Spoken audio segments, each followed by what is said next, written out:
U.S. and Iran have received the framework for a peace plan.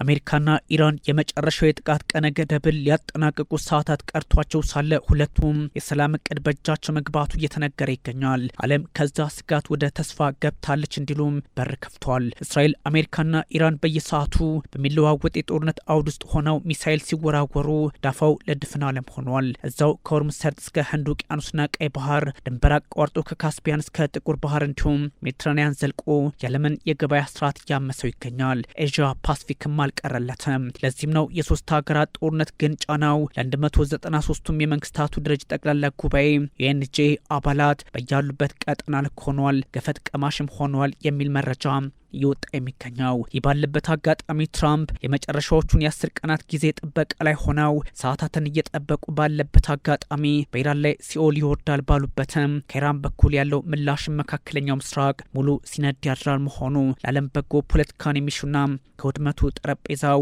የትሄዶብን የንወያ አቋም ያላቸው ዋሽንግተንና ቴህራንን በማቀራረብ ሂደት በጎ ውጤት እናምጣ የሚል ሀሳብ ላይ ይገኛሉ።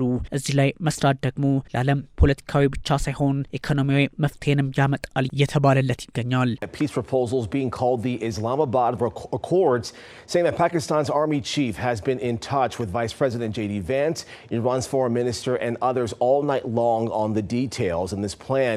አሜሪካና ኢራን ጦርነታቸውን ሊቋጭ እድል የሚፈጥረውን እቅድ ተቀብለዋል የሚል መረጃ መጋራቱ ነው። ለሰላም ድርድር ራሳቸውን አሳልፈው የሰጡ ወገኖች ቢያንስ በኢራን መሰረተ ልማቶች ላይ የሚደርሰውን ከባድ የቦምብ ጥቃት ልንታደግ እንችላለን፣ ኢራን በምትሰጠው አጸፋዊ ምላሽ ደግሞ ከባቢውን እንጠብቃለን በሚል ተስፋ ላይ ቆሞ ብርቱ ስራ ውስጥ የገቡት ኢራን ሆርሙዝን ካልከፈተች ትራምፕ ከባዱን ጥቃት ዓለም ልትቆጣጠረው የማትችለውን ሁኔታ በሚልም እንደዚሁ ለመዛት ሞክረዋል። ቴህራንም ደግሞ ሆርሙዝን ለመክፈት ዘላቂ የተኩስ አቁም ያስፈልገኛል የሚል ሞግት ውስጥ ናት። ትራምፕ አዘናግተው ይመቱኛል የሚል አካሄድ ውስጥ እንደሆነችም ከአርጂሲ በኩል የሚወጡ መረጃዎች ጠቋሚ ናቸው። የሰላም እቅዱ ዋሽንግተንና ቴህራንን ዛሬውኑ ተኩስ ማቆም እንዳለባቸው እንዲሁም የሆርሙዝ ሰርጥ እንዲከፈት የሚጠይቅ ነው። አዳሩን ለኢራንና አሜሪካ ችግራቸውን እንዲያረግቡ ፓኪስታን ውጥኑን እንዳቀረበችው የተገለጸ ሲሆን የቱ ቲየር አፕሮች 2 ደረጃ የስምምነት ማዕቀፍ ተደርጎ የሚወሰድ ሆኖ ተመዝግቧል። ቅድሚያ ተኩስ አቁም ተግባራዊ እንዲሆን ቀጣይ ወደ ጥቅል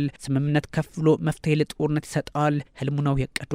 ፕሬዚዳንት ዶናልድ ትራምፕ የኢራንን የኢነርጂ መሰረተ ልማት ከመውደም የሚታደገውን የ10 ቀናት ቀነ ገደብ ቴህራን ያጠናቀቀች ነው በሚል ታይቶ የማይታወቅ ጥቃት ዓለም እስከ ማክሰኞ ጠብቅ እያሉ ባለበት ሰዓት ነው በኢስላማባድ በኩል ተስፋው ያመዘነ የእርቅ ሀሳብ ይፋ ሆነው። በእርግጥ ቻይናም አለችበት ተብሏል። አሸማጋዮች ዓለም አስከፊውን ጦርነት ከማስተናገዷና መካከለኛው ምስራቅን አልፎ ሁሉንም ጥግ የሚያተራምሰውን የሆርሙዝ ሰርጥ ጉዳይን አደገኛ የጦር ከፍታ ላይ ከመድረሱ በፊት ፖለቲካዊ መፍትሄ እንዲመጣ በር እየከፈቱ ይገኛል። ግን ደግሞ የፕሬዚዳንት ዶናልድ ትራምፕና የአርጂሲ አባላት መግለጫቸው ከጊዜ ወደ ጊዜ የጦርነት ነጋሪት ጉሰማ የሆነ መምጣቱ ጉዳዩን ቆም ብለው ከማሰብ የራቁ ይሆን የሚል ጥያቄም እያስነሳ ነው። በዚህ ጦርነት ከውድመት ውጭ ትርፉ ይህ ነው ለማለት የሚቸገሩት የአሜሪካ ፖለቲከኞችም ሆኑ የኢራን ብርቱ መስሎ በመታየት ስም ግንባታ ፈሰቪንግ ላይ ሆነው እንጂ ጦርነቱን ማቆም ቁልፍ መሆኑን ሳይረዱት እንዳልቀረም በየጊዜው የሚሰጡት መግለጫ ያሳብቅባቸዋል። ሮይተርስ የቀረቡት እቅዶች ገቢራዊ እንዲሆኑና ስምምነት ሊደረስባቸው እንደሚገባ ሀሳቡን ሰጡኝ ያላቸው ቁልፍ ሰዎች ፍላጎታቸው እንደሆነ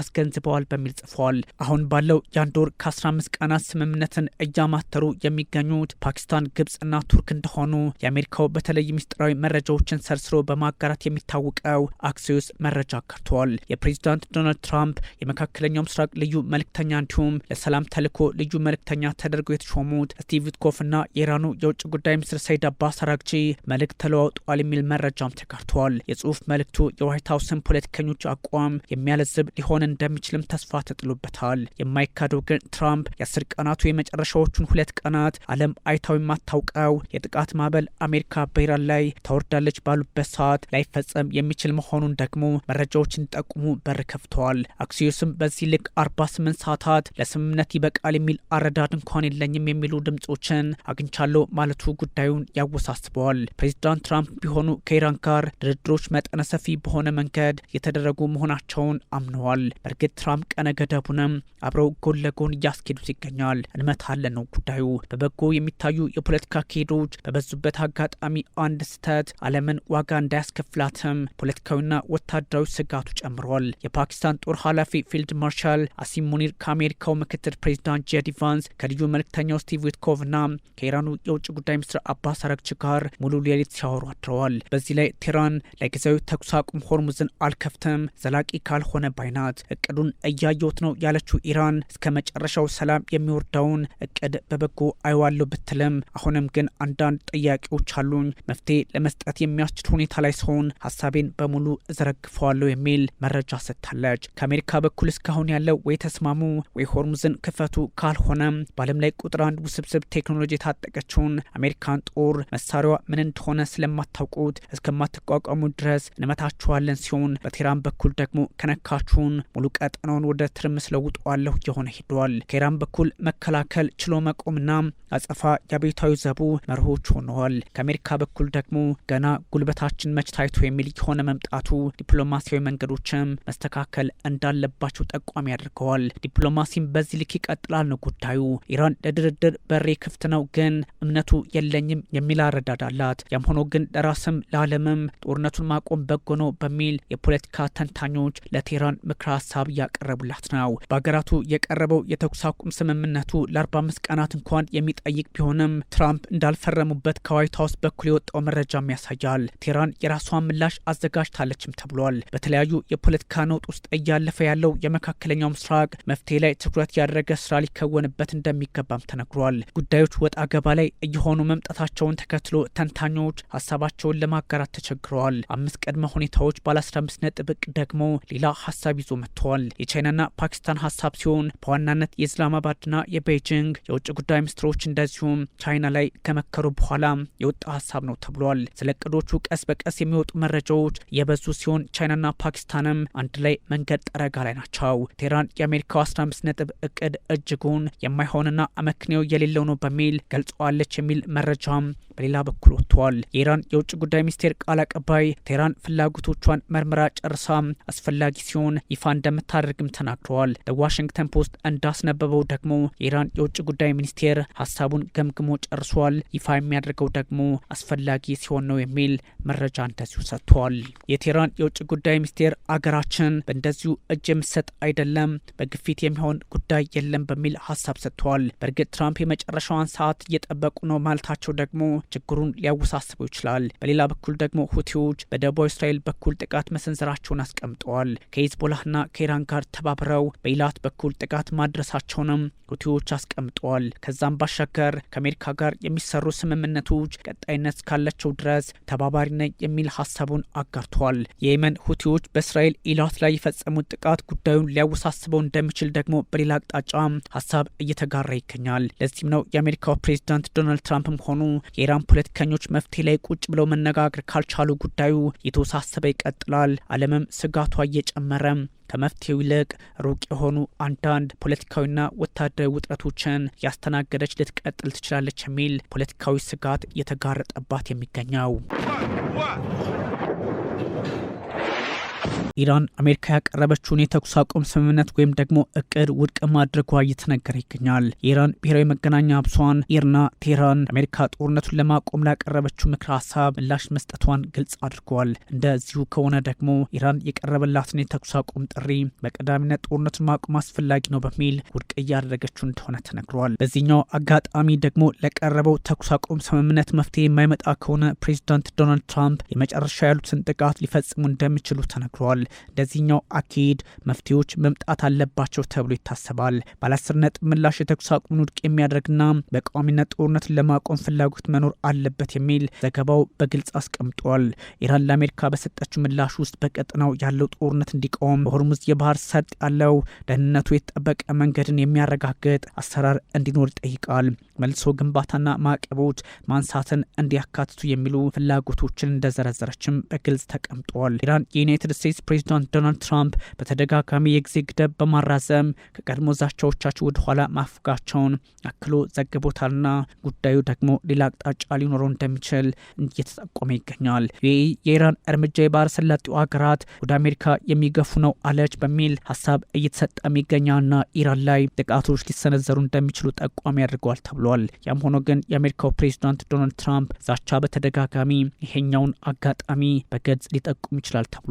የተባበሩት አረብ ኤሚሬቶች የኢራን የኒውክሌር ፕሮግራም እንደዚሁም በእኛና በሌሎች ሀገራት ላይ እየወረደ የሚገኘውን የሚሳኤልና የድሮን ማዕበል ጨምሮ በክልል ውስጥ ወይም ቀጠናው ለማለት ነው ቁልፍ ጉዳዮችን መፍታት የማይችል የተኩስ አቁም ስምምነት እንዳይደረግ አስጠነቅቃለሁ በሚል ዝታለች። ይህኛው አካሄድ ደግሞ ፕሬዚዳንት ዶናልድ ትራምፕ ወደ ጦርነቱ ተስባችሁ እንድትገቡ የሚል አቋም እንዲኖራቸው ያደርጋልና በጎ አካሄድ ሊሆንላቸው ይችላል። አረብ ኤሚሬቶች ፕሬዚዳንት ከፍተኛ አማካሪ ዶክተር አንዋር ጋርጋሽ መግለጫ ሰጥተዋል። የፕሬዚዳንቱ አማካሪ ማለት ነው። በዚህኛው አጋጣሚ ደግሞ ጦርነቱ እንዲቆም ወይም ደግሞ እንዲቋጭ እንደምትፈልግ ተናግረው ሀገራቸው ማለት ነው ግን ወደፊት በቀጠናው ውስጥ ቀጣይነት ያለው አለመረጋጋትን የሚፈጥር እንዳይሆን እናሳስባለን ብለዋል። አሜሪካና እስራኤል ደግሞ በተለያዩ አጋጣሚዎች ጥቃቱን ማጠናከራቸው በተለየ አቅጣጫ ሊታይ የሚችል ነው ተብሏል። በጥምረት ጥቃት ከከፈቱበት ሰዓት አንስቶ ኢራን የዓለም ዋና የነዳጅና የተፈጥሮ ጋዝ መተላለፊያውን ሆርሙዝን ዘግታ ተቀምጣለች።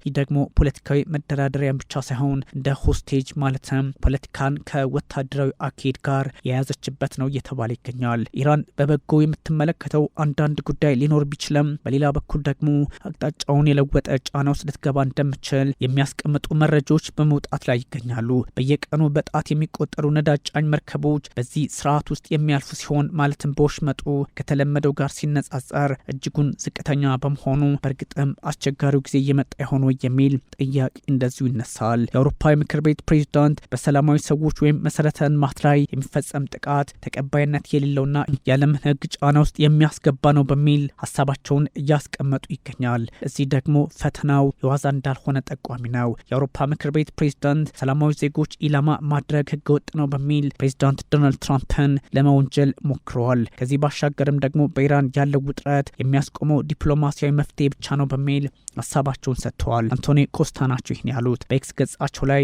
የሲቪሊያን መሰረተ ልማቶችን በስም በመዘርዘር የኤነርጂ ተቋማትን ኢላማ ማድረግ ህገወጥነትና ተቀባይነት የሌለው ነው በሚል ሀሳብ ሰጥተዋል። የፕሬዚዳንቱ መግለጫ ደግሞ ሌላ አቅጣጫ ያለው እንደሆነ ተነግሯል። በአሜሪካ ፖለቲከኞች ዘንድ እንዲህ አይነቱ ጉዳይ እንዴት ይታያል? በምን የፖለቲካ አውድና ስርዓት ይቃኛል? ብዙዎች ጥያቄ ጠይቀው የሚያልፉት ብቻ አይደለም። ዛሬ ማክሰኞ በተለያዩ አጋጣሚዎች የተፈጸመውን ጥቃት ደግሞ መካከለኛው ምስራቅን ሲያውክ የዋለ ጉዳይ ሆኗል። ኢራን እጃችንን አጣጥፈን አንቀመጥም በሚል በመዛት ላይ ትገኛለች። በእርግጥም አሁን የጦርነት ስልቷን ከመከላከል አልፋ ወደ ማጥቃት እያደረገችው ከመሆኑን ባሻገር በአየር መከላከያ ስርዓት ጭምር የአሜሪካን የጦር ጀቶች መምታቷን ቀጥላበታለች። ለዚህ ነው ጦርነቱ አውዱን ቀይሯል እየተባለ የሚገኘው። እስራኤል የኢራን ቁልፍ ፔትሮ ኬሚካል ፋብሪካን መምታቷን ይፋ ባደረገችበት አጋጣሚ ደግሞ ዓለም በሆነ አጋጣሚና ሁኔታ ይህ ጉዳይ ቀለል ተደርጎ አይታይም የሚል አረዳድ እንዲኖራት እየተደረገ ይገኛል። የእስራኤል መከላከያ ሚኒስትር እስራኤል ካትዝ በኢራን የፔትሮ ኬሚካል ማምረቻ ፋብሪካ ላይ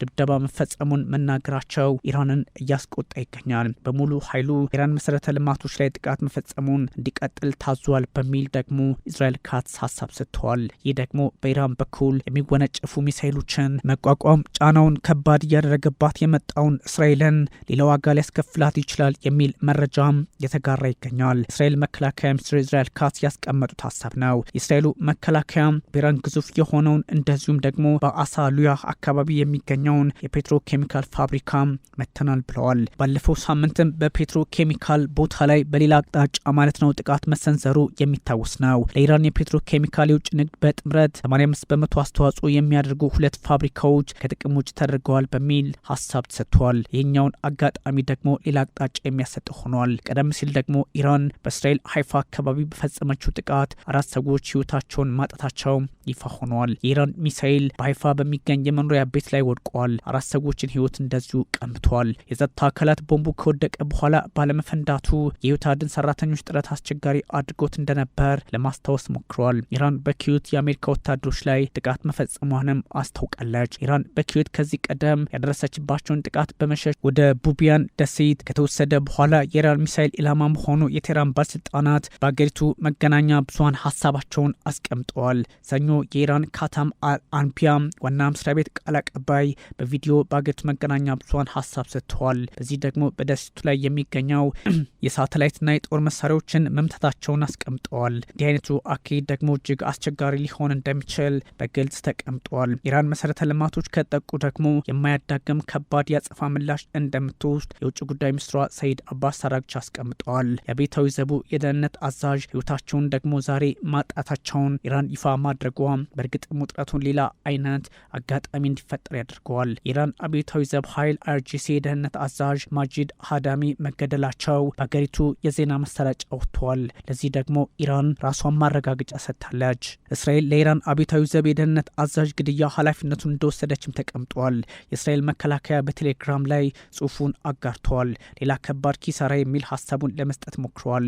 የኢራን ፖለቲከኞች በተለየ አቋም ላይ ቆመው ጉዳዩን ለመመልከት ተገደዋል የሚል ሀሳብም እየተሰጠ ይገኛል። አብዛኛውን ጊዜ ከፍተኛ ባለስልጣናት ግድያ ስታረጋግጥ የነበረው እስራኤልና አሜሪካ ግድያዎቹን ከፈጸሙ ወይም ደግሞ ከገለጹ በኋላ የነበረ ቢሆንም አሁን ግን ቀድማ ሀሳቧን ማጋራቷ ተሰምተዋል። የእስራኤል መከላከያ ኃይል ይህን ሀሳብ ከሰጠ በኋላ ጉዳዮች ሌላ አስቸጋሪ ሁኔታዎችን ሊፈጥር ይችላል ተብሏል። ማጂድ ሃዳሚ ባለፈው ዓመት ሰኔ ላይ ነበረ የተመረጠው። የኢራንና እስራኤል የ12 ቀናት ጦርነት ወቅት የተገደሉትን መሐመድ ሀዝሚን ተክተው ሲሰሩ እንደነበር በይፋ ተቀምጧል። ለዚህም ነው ቀላል ሀሳብ አይደለም እየተባለ የሚገኘው። ለዚህ አይነቶቹን አካሄዶች ኢራን በተለየ አጋጣሚ ለማየት እድሉን ትፈጥራለች ተብሎ ቢታሰብም ወታደራዊ ውጥረቱ ግን መልኩን እየለወጠ አስቸጋሪ ሆኖባታል ተብሏል።